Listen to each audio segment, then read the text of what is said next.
Hey Raghunath, tell everyone about our Patreon community. Sure, Kaustubha. The Wisdom of the Sages Patreon community is an incredible online yoga resource.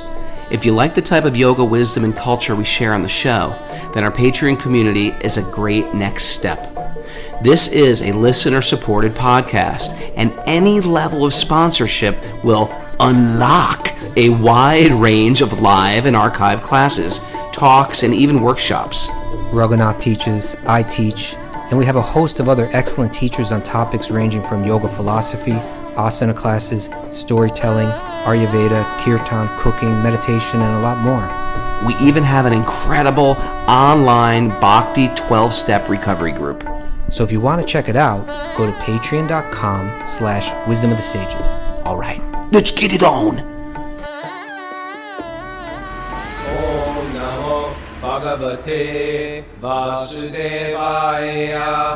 Om Namo Bhagavate Vasudevaya. Om Namo Bhagavate Vasudevaya.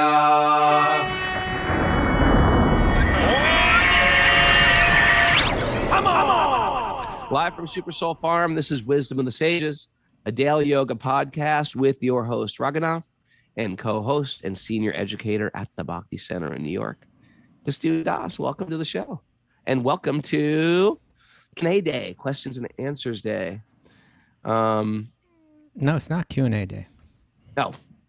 What is it? It's interview day. It's interview day. I mean, I guess an interview is questions and answers in a sense, but... Yeah, it is. It's okay. The Q&A was a very special guest for our interview day, and the special guest is me.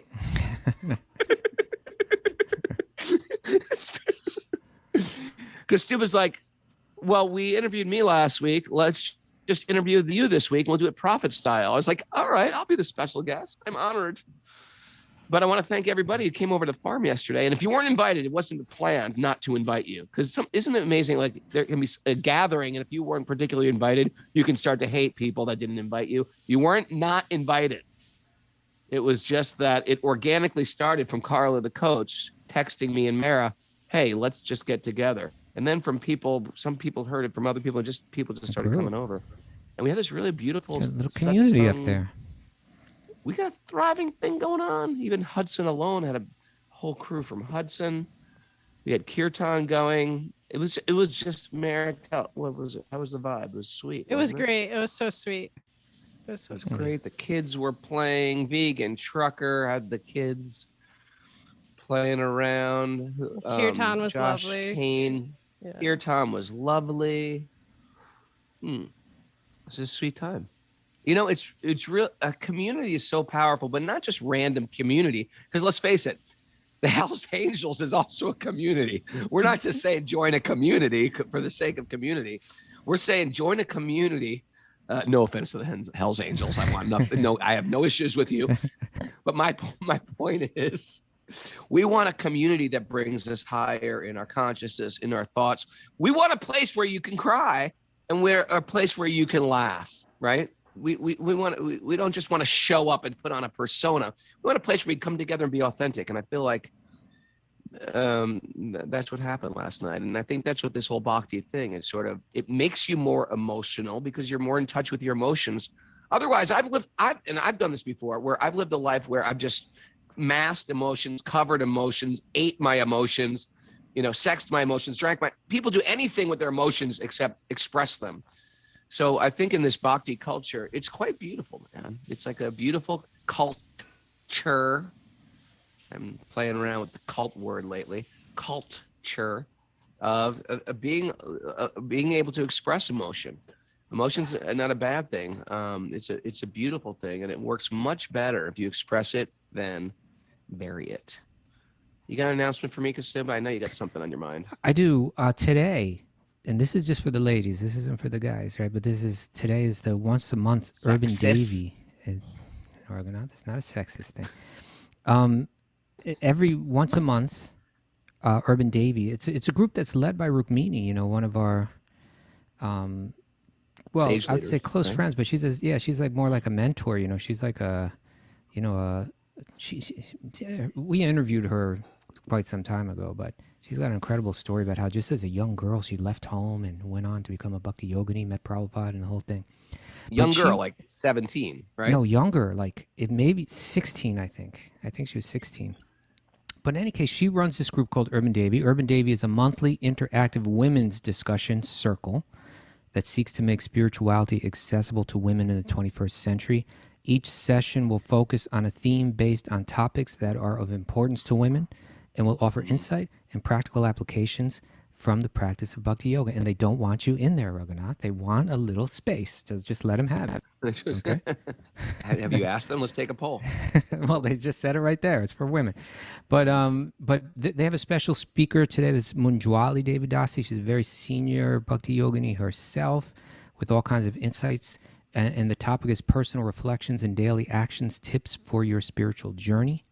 So that's today. You can go to the Bhakti Center's website and go to the online tab and follow that down for the link. It's today at 11:30 a.m. Eastern Time, from 11:30 to 1 p.m. Eastern Time. I really recommend for ladies to check that out. You know, it's you'll get some great content. You'll connect with some great people. Always worth doing. Urban Devi. All right. I've got So again, I'll just say again, go to the Bhakti Center's website and then go to the online section, the menu, and then scroll down and find Urban Devi, and it'll give you all the info that you need to join. It's free. What do you do there? You just talk? You listen? It's a women's you talk, circle. It's you a circle. share? They share, Okay. yeah. Mara, could be good for you. Empty your cup. Mara, check it out. Cry a little, laugh a little. What is this about crying today? Was everyone crying last night? What happened in There's a your big circle? cry fest. Cry a little, laugh a little. It's good. It's all good. I haven't my last minute announcement. I'm wrapping up. My Nepal pilgrimage is happening. Yeah. We're leaving. It's for 2 weeks trekking through the beautiful Himalayas on Annapurna Range. I'm so excited. And Mara might even go on that, right, Mara? Yeah, I'm thinking about it. I'd love to. Thinking about it. That way, when my reception's bad, you can't just yell at me. You can yell at Mara too for having bad reception. Both of We you tried guys to- can You yell at didn't me. bring That's the her real there. reason I'm going. I mean, she didn't bring you there. You brought her there. So. Hey, last year it was sort of fun though, right? You could live vicariously, like, okay, we're at the peak, we're climbing through the Himalayas. Anyway, if you're interested in that, go to raghunath.yoga. And Vicky's going from Cyprus. We're gonna get to hang with her. Okay, good. And a bunch of other cool people. Oh, you know who's going? I think Govardhan Lal and his wife. Chai Get out. Subhaja. No kidding. Wow, that'll be fun. And They bringing the kids along? and Lagima City is going too. Our old friend Lagima City. Okay. Are they bringing the kids along? Why don't you come? I'm in London at that Bring time. the kids, your deities. I'm in London at that time. Oh, that's going to be exciting. You're being in London. I'm going to be in Nepal. You know, like Govardhan Lal and Chai Subhaja, their kids are like in hardcore bands now. Like, right? It's like the hardcore kids have grown up and they have kids that are in hardcore bands. It's like second generation instead of second And generation. they're proud of movies, you them. got- And they're proud of them, second right? It was like when we were into hardcore, like the parents are like, oh my God, what are they doing? Now, like My parents didn't even know I was in a hardcore band. But now, like the parents are the hardcore kids, and they're proud of their kids starting a straight edge hardcore band. Yeah. It's very cool. Yeah. Okay. This is just a complete side note. My beard is getting longer, but it's growing out. It's sort of like I have like rogue beard hairs growing in different directions, and I'm looking for advice. Keep the beard, cut the beard, just put it on the message board. I'm only accepting information. I'm only accepting advice from Zoomers today. I think if you go just- any further with the beard, you need to start wearing a turban with it. I'll do that. I'll take it to that next level. But Okay. please be very frank with me, people. And I'm going to get my face real close so you can see the real. No, you can. That's not. You don't have to do that. Is trim the beard an option, Raghu? Trim Trim the beard The is beard? an option. Trim the I beard. think that might The thing be. is, I just think it gets to a I point. see a lot of people nodding. Yes, yes. Trim the beard. Yes. that's Trim a the good damn idea. beard. Go in there, get that hedge clipper, go right in the nostril. I don't think it's ever been that long. All right, Could go with my professor look when I go teach Yeah. at Indiana State University or wherever the mad professor has me teaching that day. Okay, Raghunath, we got to get to the questions. People want to hear from you. They don't want to talk about your beard. Okay, are you Thomas ready? Haribo says I need a fake pipe. That would be good. That would be good. All right, we're doing Okay. the Prophet Style interview. Prophet Style means, if you've read the book The Prophet by Khalil Gibran, it's a book wherein there's like it's a story, but the format of the book is like he's a wise. There's this the prophet. He's a wise person, and the book opens up with like a boat is sailing towards him. He's on a cliff, and he knows that the boat is about to bring him back to his original home. He's lived away from his home for some years now, and he's gonna get on that boat, and he's gonna leave and never come back to where he's living. But all the people appreciate him. They appreciate his wisdom, and so they know this is our last chance to speak to him. And they ask different questions, and they're very general, broad questions about the human experience. And each chapter is kind of a poetic answer to these questions about these very fundamental aspects about life. So that's what we're doing. We're just throwing out topics, important topics about the human experience, and you get to answer them. You ready? Ready. Hit me. Okay, I'm going to juggle them up, and I'll just throw them out, and I don't know what kind of order. First one is, Raghunath, please speak to us on the topic of India. How about that? India. It's an interesting topic, right? It's played a big part in your life. Let's hear Sure. about it. You know, I think it's sort of like if you take a metal detector, speaking of valuable things, you take a metal detector, who knows what could be on your front lawn?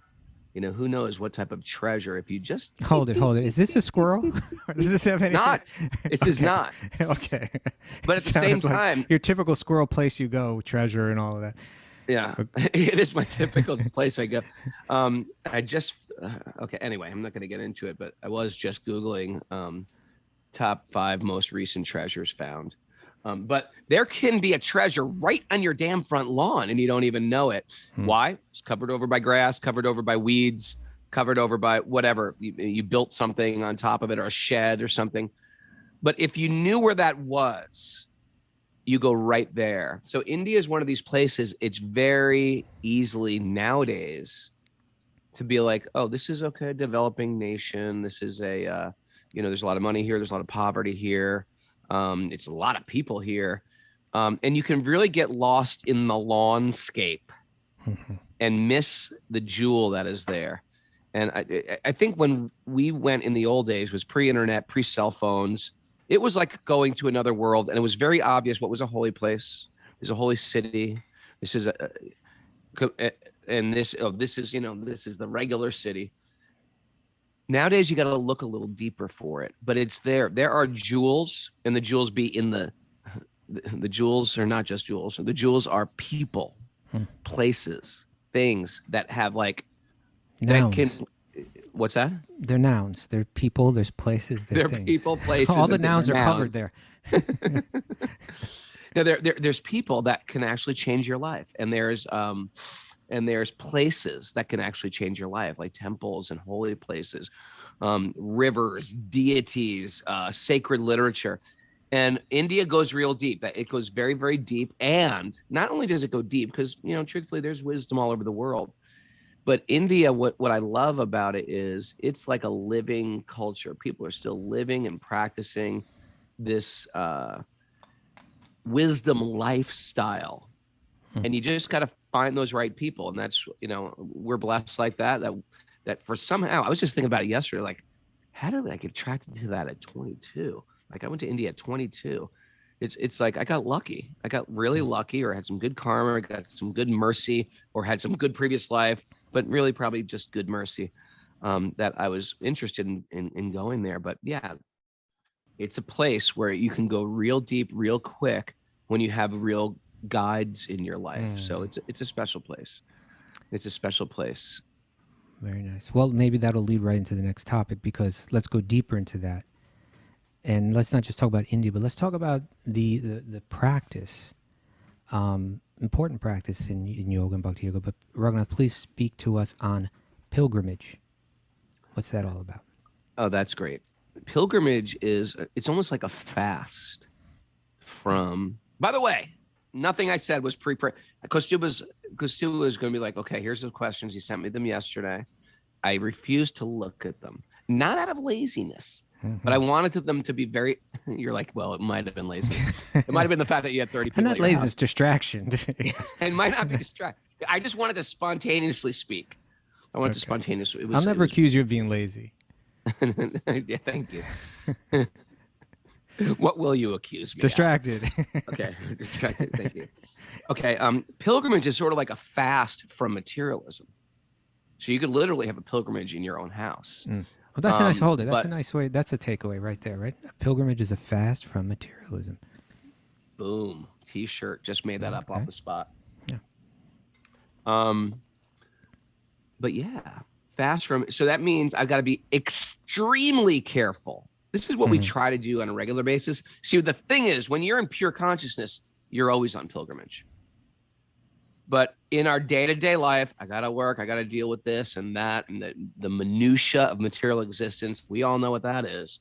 Pilgrimage is a time where I put special time aside where I'm extra careful what I hear, extra careful what I think, extra careful how I speak, extra careful how I treat people, extra appreciation and gratitude.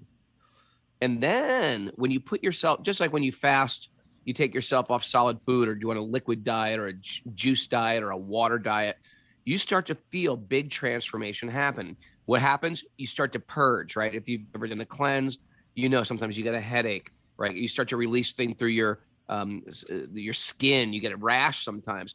But the purging is once you release it, you feel like you lifted yourself higher. You climb a little higher. You start to resonate on a higher vibration. After many days of fasting, you feel lighter. It becomes wow, this is like a healing herb. Pilgrimage is the same way because our real pain is not our situation. Our real pain is our mind. My real joy is not the fact that I'm going to go to India and do this. The real joy is that I'm purifying my mind while I'm in India. I can bring my resentment, my anger, my frustration on an exciting trip around the world. But unless I have some freedom from resentment, ready to forgive, freedom from thoughts of revenge, right? Whatever, freedom from spite, freedom from rage. Unless I can get those done in my mind, there's no pilgrimage. There's me just walking around India. You know what I mean? I'll never be allowed in. Never allowed in. Like, in other words, you're there physically, but you're not entering into it you're just there on a superficial level. Yeah. To get to really understand pilgrimage, you got to be a lot. And that's where we go so deep. We were talking about this yesterday, deep about gratitude and appreciation. You have to be allowed in and you become qualified. What's the key? The key to get in is your attitude and desire to not be the center any longer, but to serve the center. Humility. Because part of being the center is this happened to me. This person hurt me. This situation troubled me. This government screwed me. This family member, was a big problem in my life, is a thorn in my side. My boss did this to me. Once I get rid of the blame, then I can take radical responsibility, see myself as something as part of something bigger, and see how actually the universe, God, sweet baby Krishna, is actively entering into my life for my purification. And when I come to India or a holy place or get my consciousness like that, then the holy Dham, which is considered like a lotus. You ever see a lotus at night? Well, it depends what lotus, because some lotuses bloom at night. But if you've seen a bud of a flower, it's like interesting, attractive, right? Like you go to India or a holy place, you're like, interesting, attractive. Like, right, we're going to go to holy places in Nepal. There's a yak, very interesting. There's a cliff, beautiful. A stone cottage, charming. But when the thing blossoms, when the lotus blossoms, it's gorgeous, it's fragrant, it's attractive. The bees start buzzing. It's something much different. They say that Braj, or the area of Vrindavan, it is like a lotus. And once you get allowed in, it starts to blossom. And then you enter and you see it from another perspective. And it's all about what we're putting in our ears and our eyes and our mouth, what's the cooking word? Marinating, the cooking word. Mara's like, frying, deep frying. She doesn't. What we're deep frying in our mind, what we're marinating on our mind, our thoughts on a regular basis. Air frying? Do you air fry? Mara? No, I haven't gotten into air frying yet. People love it. You think it's people love it. It's like the slow cookers. People love those too. So, Raghu, it sounds like you're saying that a lot of what pilgrimage involves is this idea of sankalpa, right? It's like you have to set an intention. You have to, you know, whether, and you, I see you always do that with people with your 6 pillars and all that. Yeah. Well, you know, again, I only know this stuff because you and I, as young men, it's hard to even call someone like 22 a young man anymore. Oftentimes people at 22 aren't that grown up, but you know, we were young men. We were men, and my father was in World War II at age 18. His brother died in World War II at age 19. So we were men at 22. But it's we were fortunately led by people who told us how to behave. We weren't backpacking around India. We were hanging out with great souls who like sort of dedicated their life and showed us how to bow down. What is a sacred river? What is a deity? What is a holy place? And I remember there, and I've told you this story. It's like, as soon as I experienced that type of joy, I said, I want to do this when I get older. I want to do this for other people because I got so much appreciation for it. So yeah, it is a preparation of the consciousness, and it's a preparation of our behavior, and it's this intention of why I'm here. And a good teacher will always help you refine your intention, because I have a tendency to go back to my other intention, which has a little bit of a materialistic agenda. Like, I like adventure. I like tropical places. I like tropical fruit. I like, you know, palm readers. I like, you know what I mean? I like, you know, going to places that I've never been before. I get that. It's true. I want to, my intention generally, my screwed up, twisted, broken, dented default is I like adventure, right? But the Mahants, or the great souls, they drag your mind back to the point. What do you really want? What do you really want? And this is a question. It's a great question to re-ask ourselves again and again. But what do I really want? And it will bring us actually to sweet baby Krishna, to the main thing, you know, to our deep connection with God. Well, that brings us to the next question, actually. Maybe we can go deeper into this. But my next question was, please speak to us on mentors.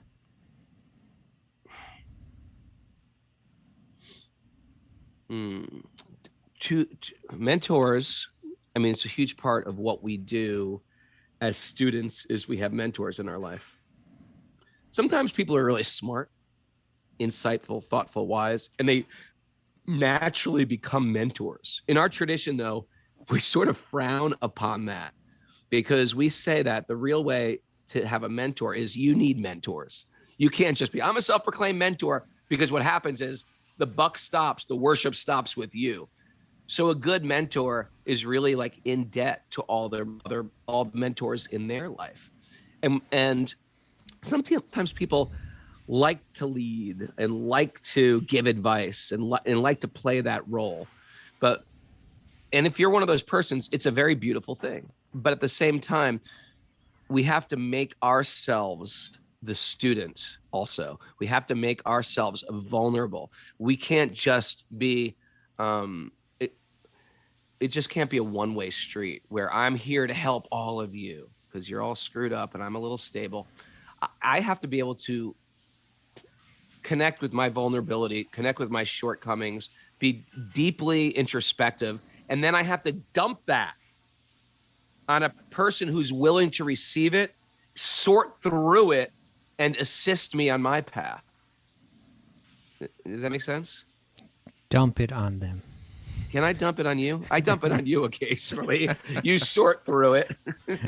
Kaustubha, stand still a second. I've got a big bucket of wet septic system I'm going to dump on your head. You're sorting through it. Keep this, throw this out. This is trash. But it's, you know, we have to make ourselves like that. And therefore, we have a deep appreciation for all these teachers who are in our life or have been in our life. And another thing about mentors is God uses a gang of people to help lift us up. A gang. Not Hell's Angels. Not the Hell's Angels. It could be. It could be the Hell's Angels. You know, I'm going to Kaustubha's on Tuesday, Mara, because because I'm getting interviewed for a movie, for a documentary of Harley Flanagan, who is the bass player, songwriter of the Cro-Mags, who was the first person that ever spoke to me about Bhakti Yoga when I was 16 years old. And he was, 15 years old. He was friends with Kaustubha. And he was a leader of a gang, a self-proclaimed leader of a gang. And I was like, incredibly, in fear and in awe of him. And he's doing a movie, and he reached out to me. You know what's interesting about him? He met Prabhupada when he was a baby. An infant, yeah, I know. As an infant. Yeah, his mother brought him to 26 Second Avenue. It was the very first temple. Yeah, and it's at a time, too, in my life where at 16, if I met some Swami with a beard and a turban walking down the road, I would have been like, not interested. I don't care what you're talking about. I'm not interested. I'm interested in fast, loud music. But it just shows the mercy of God, or Bhagavan, is like, knows exactly what you need. He knows exactly who to tag to benefit you, someone who can speak your language. And because Harley was into bhakti and, taking prasad, like all those kids on the street, the devotees used to set up prasad, sacred food, and give it out, distributing Bhagavad Gitas. I got a Bhagavad Gita, or I got preached to about the inclusivity of a spiritual path, about Vedic wisdom, about we're not a body, we're spirits that have bodies, that God is one and religion is one, and all this different types of religion are all nonsense, and there's one supreme being, and gets different names. And that was like paradigm shifting as a 16-year-old kid to hear stuff like that. And I've always appreciated him.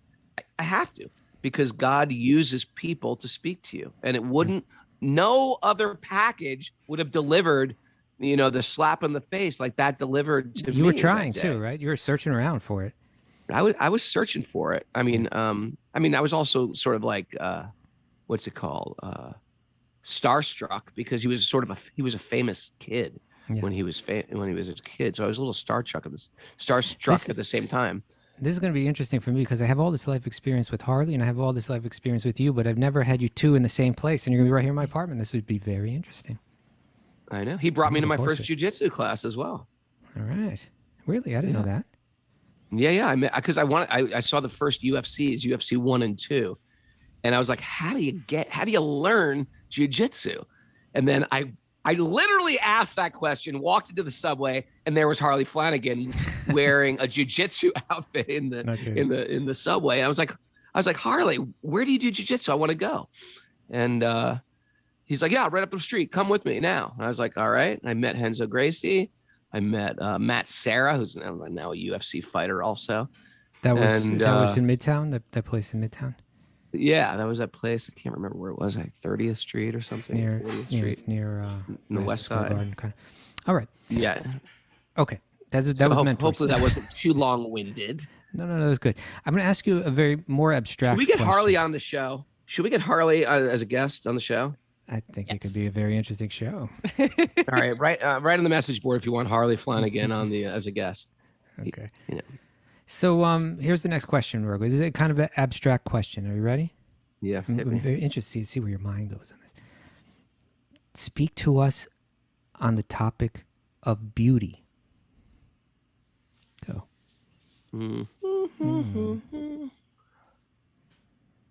There's just like with everything in this world, there's like an external and an internal. So there's an external beauty that my senses want to enjoy.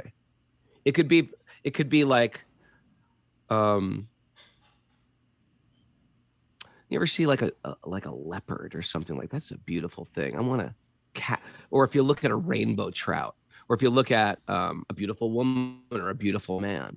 And when my senses want to enjoy any of those things, it requires some type of destruction. And you see people do that. Like, here is a zebra carpet, or here is a cow. I've seen a cow carpet of like a cow fur, or you see something like a stuffed live taxidermy, Like, you know, some of the wealthy would go hunting and they'd have this taxidermy of a polar bear or something like that. Or there is a beauty of I remember the first time I was with a woman, you know, a teenager with a girl, and you see something like you think it's so beautiful, yet there's like this feeling like, how can I consume that beauty? And you get to this point where like you can't. It's like, I have to kill this polar bear to appreciate its beauty. I have to take the trout out of the water. You know, some people do that with fish too. They put a fish on the wall. I have to take the trout out of the water to appreciate its beauty. And so there is an external beauty that we are not allowed to enjoy. It's an illusion. I think I can enjoy the beauty, but what's happening is you can't actually consume it. There's a limit. And it comes out in a destructive way. It's almost like everything's in an aquarium. Everything's behind glass. But there is a beauty. There's a genuine beauty, an eternal beauty. And that is sort of, one, the beauty of my relationship with a divine, a higher power, a higher source. And then seeing everything in relationship with that higher source. And that's where we see a beauty. Like, and then beauty becomes more subtle. Because we speak about things like love. And love is much different than lust, obviously. You know, if you see someone like, oh man, she's hot or he's hot, and we say that people say things like that. What do you want to do with that? First of all, you are being that person. When I say like lust is like, it's the beginning. It's like the dawn of misogyny, because I'm no longer seeing that person as a being anymore. I'm seeing of, how can I enjoy this person? How can I enjoy this commodity? I've taken the personship out of it. And people do they feel like, I've been used by this guy, or I've been used by this woman, or I've been used by this boss. You know, they just used me for something, and I feel cheap. So when we depersonalize things, there's only an external beauty we can attempt to enjoy, but it's not there. You're never going to get it. You're never going to capture it. When you're putting your hands all over your lover, you can't consume it, because you're not meant to consume like that. There'll always be like a sheet of glass between you. But as far as an inner beauty, there is a way to love and nurture that has nothing to do with lust. And it's got everything to do with seeing a person rise, assisting people to rise, you know. To me, that would be the highest type of love and appreciation of beauty. Okay. How's that? Thank you. Beautiful. It was beautiful. It was beautiful. It was beautiful. Okay, here's the okay. next Everybody question. wants Harley on the show, or at least they were too scared to say no. Karuna's saying, who is she? Who is Harley Flanagan? Oh, Karuna, you're adorable. Karuna, you can't be on the show that day. Okay, I'm sorry. You are banned from the show on the Harley Flanagan day. Why? Well, no, you can come. You can come, but you have to have parental. It's PG-13. When Harley was 2 years older than Karuna, he was touring the world in a punk rock band. Think about that. Yeah. When I was like, before he was able to grow a mustache, he was like a leader of a gang and touring. And yeah, while I was in Cub Scouts, like debating whether I should get the wolf badge arrow or silver arrow, he was hanging out with the dead boys at CBGB. He was hanging out with the dead boys and Blondie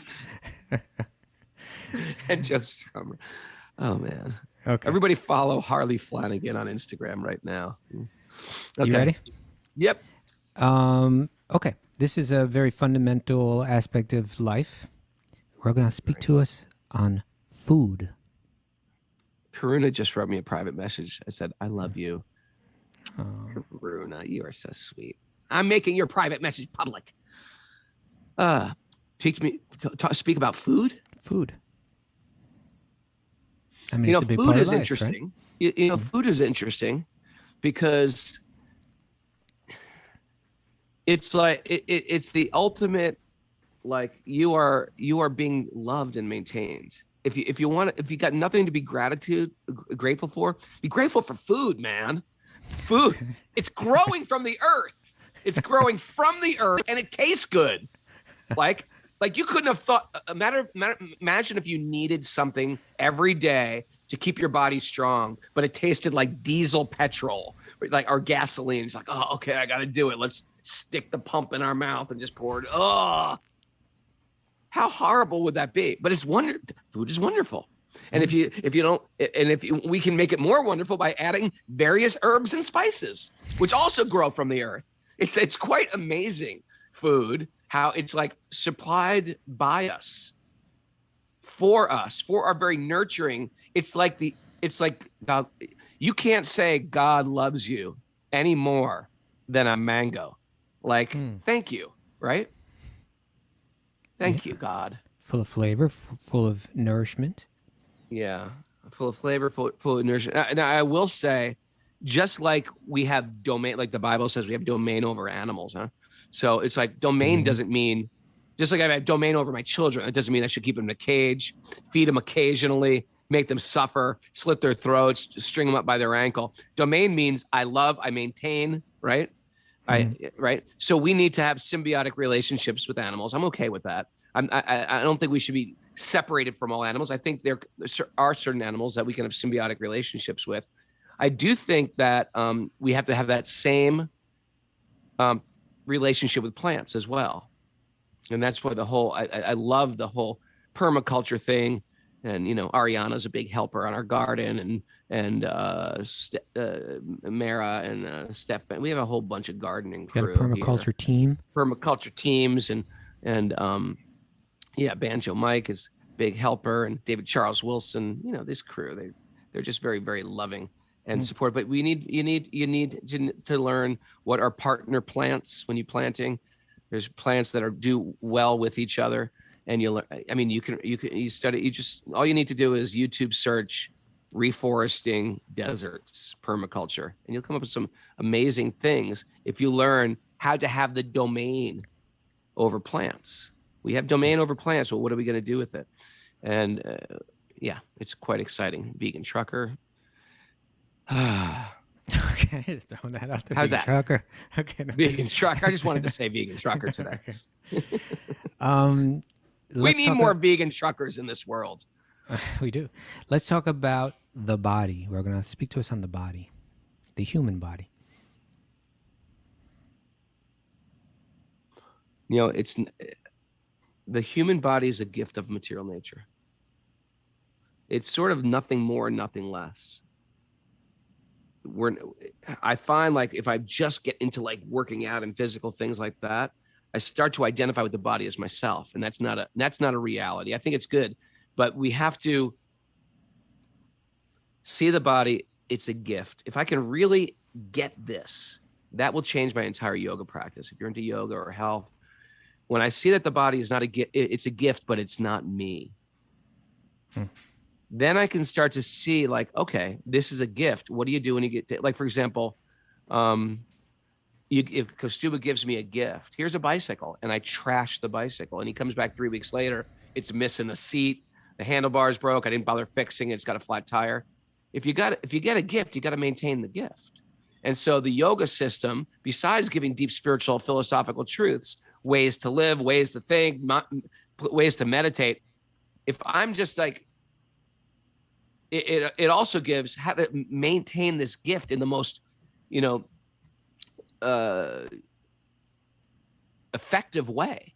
Like the yoga system, whether you like it or not, is incredibly effective for maintaining the body, maintaining the life airs and the regulation of the winds of the body. It's quite amazing. So if I had to fast, had to cleanse, Ayurvedic medicine, so all these things are incredible. But we need to see them for what they are. They're merely to maintain the gift and raise the consciousness and settle the mind. And so why is all this yoga practice important? Because if the mind is not settled, I'm not gonna know who I am underneath the mind. At the same time, sometimes people get so into like, and not all bhakti yogis, but some bhakti yogis I'm just into God, I'm just into God, I'm just into God, and they neglect the body. Screw yoga, it's secondary. Screw health, it's secondary. I'm a spirit soul. Be careful with that one, because we've seen the result of that one. Then they hit a young age, 40s or 50s, and they're like, I've completely neglected my body, and now I'm in trouble. Because it's hard to have a steady mind when the body's sickly. So it's nice to take care of the body, maintain the body, see it as a gift, and then from there, or while doing that, simultaneously cultivate the real identity underneath the body. How's that? Okay. Is that all right? Yeah. How am I doing today on what's this called again? Prophet style interview. Prophet style interview day. Doing good. Prophet day. Yeah, we got some more though. Okay. You're not off the hook yet. Okay. Speak to us on family.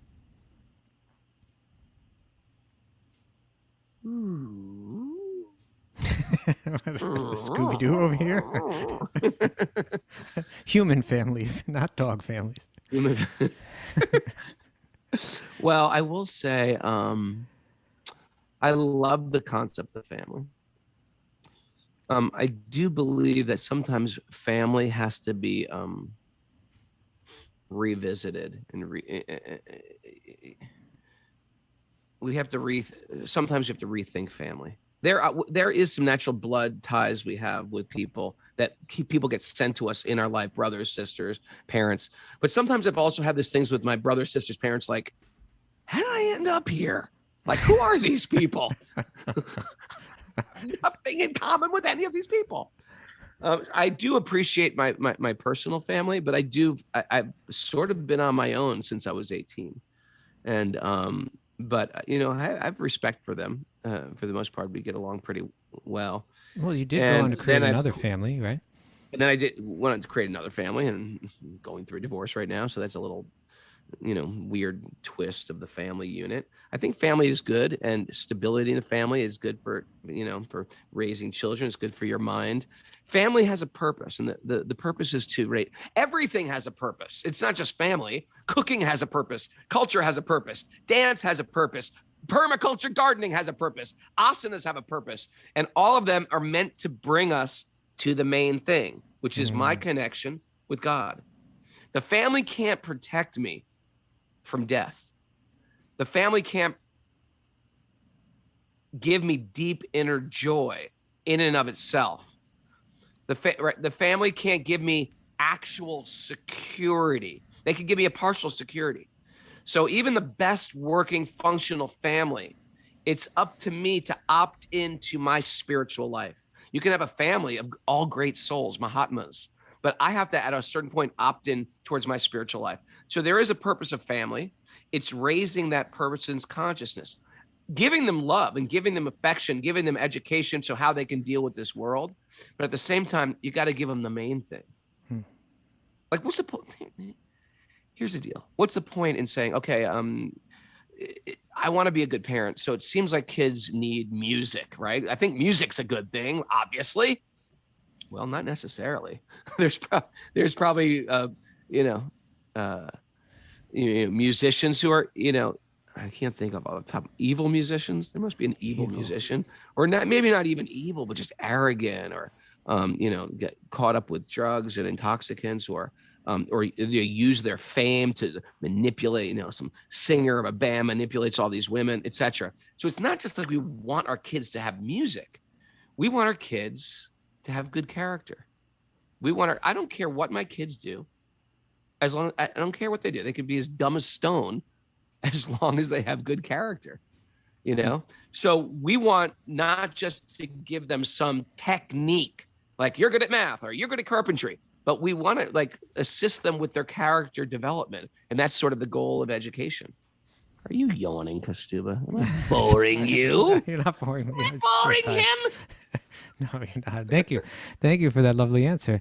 I'm going to ask you one more question. This will be the last question. This better be good. Well, it's a very good one. Raghunath, speak on the topic of love.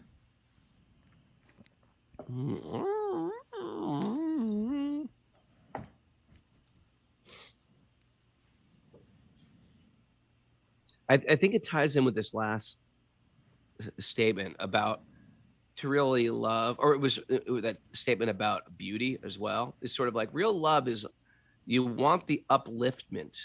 And that could be anything. It may not just be like, I'm going to give you pure Krishna bhakti. I don't think it's necessarily that, but it could be that if I had pure Krishna bhakti. But there are certain people that come to me, and this is my policy with anybody I meet. Some people are really on a spiritual path that I meet, and their first question, hey, I saw you on Joe Rogan. I'm struggling in my career. And I really want to understand spiritual truth. I love the way you explain it. Please tell me about that. If people want that, I will give them that. If some people want like, hey, man, I've got some lower back issues. Can you help me in my yoga practice? I want to be able to give them that. If some person's just going through a hard time with their son or their parent or I think to really love them is to hear what people need and try to like take care of them the best you can. And that is through like, I can only give them love. Just like if you come up to me and say, hey, Raghu, I got a cavity. And I was like, oh, let me help you. I can't help you with your cavity. I'm completely unqualified. I can't just like say, open your mouth and I start picking out various Makita or Craftsman drills and going into your mouth. Like, what kind of drill is that, Raghu? I need to actually become a qualified dentist to help you. So in the same way, I have to become qualified to even give advice. And how do you do that? You hear knowledge and you apply knowledge, and then you can give some information.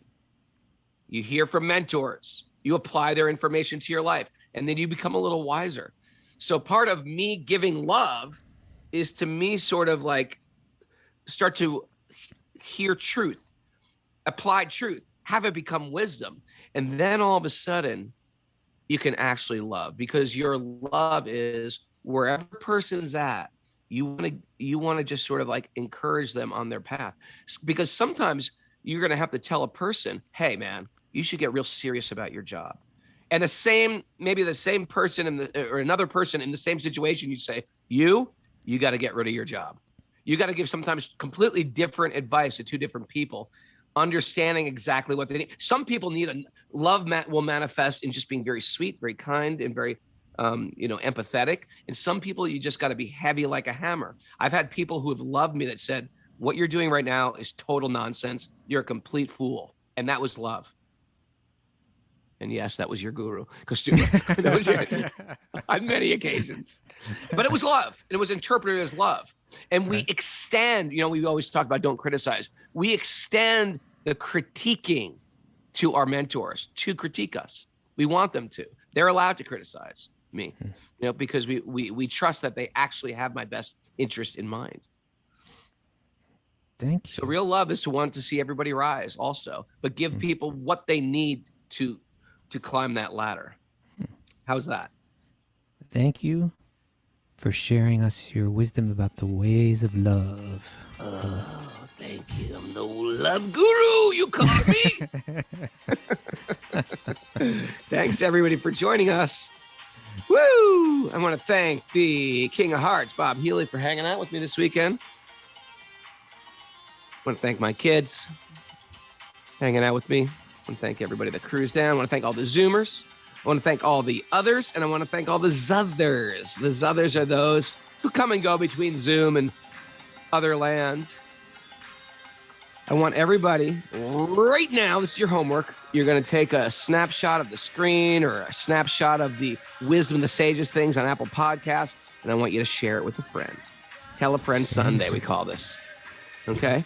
Tell a friend, say, hey, I think you might like this. I think you're going through something. I think this might speak to you. I think you could be that Harley Flanagan for someone else. So, and where you sort of like inspire a person, they're going to think about you 35 years later and think, you know what? Thank you. You turned me on to like spiritual truth. By the way, we don't have to get proud of this like it's our great thing. It's not our great thing. It's just a great thing that sort of fell in our laps and we're trying to apply it to our life. It doesn't make me a great soul. It makes me a struggling, floundering spirit soul that's trying to apply knowledge to their life in a community of other people who are trying to do the same thing and trying to figure this whole thing out. Thanks for joining us. We do this every day. If you're listening to on Facebook, just search Wisdom of the Sages and wherever you get podcasts, and you can be part of our community. You are all welcome. Thanks, everybody. Hands in the air. Now we sing and dance.